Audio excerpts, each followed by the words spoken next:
পূর্ণ সংখ্যার লসাগু গসাগু তোমরা সহজে নির্ণয় করতে পারবে, কিন্তু ভগ্নাংশের লসাগু গসাগু তোমরা কি সহজে নির্ণয় করতে পারবে? আশা করি পারবে না। আজ তোমাদের এমন একটা ট্রিক্স শেখাবো যে ট্রিক্সের মাধ্যমে তোমরা ভগ্নাংশের লসাগু এবং গসাগু সহজে নির্ণয় করতে পারবে। দেখো অঙ্কটা কি দেওয়া আছে, 4-এর 5, 8-এর 15 ও 16-এর 25 লসাগু গসাগু তোমাকে নির্ণয় করতে হবে। প্রথমে তোমরা লসাগুটা কিভাবে নির্ণয় করবে?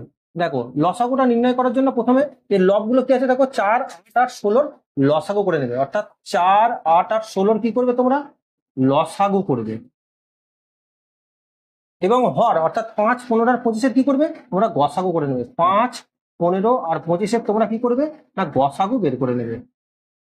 এবার লক্ষ্য করে দেখো 4, 8 আর 16 লসাগু কি করে বের করবে? দেখো এর মধ্যে সব থেকে বড় সংখ্যা কি আছে? 16। দেখো 16 4 দিয়ে ভাগ যায়, 16 8 দিয়ে ভাগ যায়, তাহলে লসাগু কত হলো? 16 হয়ে গেল। এবার দেখো 5, 15, 25 গসাগু কি করে বের করবে? এর সব মধ্যে সব থেকে ছোট সংখ্যা কি? 5 আছে। দেখো 5 3-এ 15 হয়, 5 5-এ 25, তাহলে গসাগু কত হলো?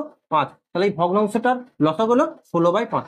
ঠিক অনুরূপ ভাবে তোমরা গসাগুটা কিভাবে নির্ণয় করবে? না গসাগু নির্ণয় করার জন্য তোমরা কি করবে? প্রথমে লবগুলো অর্থাৎ 4, 8 আর 16 কি বের করবে? না গসাগু বের করবে। এবং অনুরূপভাবে হরে কি ছিল?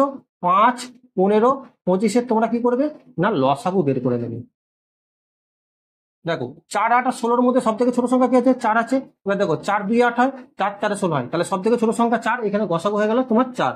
ঠিক অনুরূপভাবে 5, 15, 25 লসাগু কি বের করবে? সব থেকে বড় সংখ্যা এখানে হচ্ছে 25। দেখো 25 5 5-এ 25 হয়, কিন্তু 25কে তুমি 15 দিয়ে ভাগ করতে পারছো না। এবার 15টাকে তুমি উৎপাদকে ভেঙে নাও, 5 3-এ 15। দেখো 25 5 5-এ 25 হয়, তাহলে 5টা বাদ চলে গেল, তাহলে এখানে পড়ে হলো 3। এবার 3-এর সঙ্গে 25 গুণ করে নাও, তাহলে 3 25 কত হয়?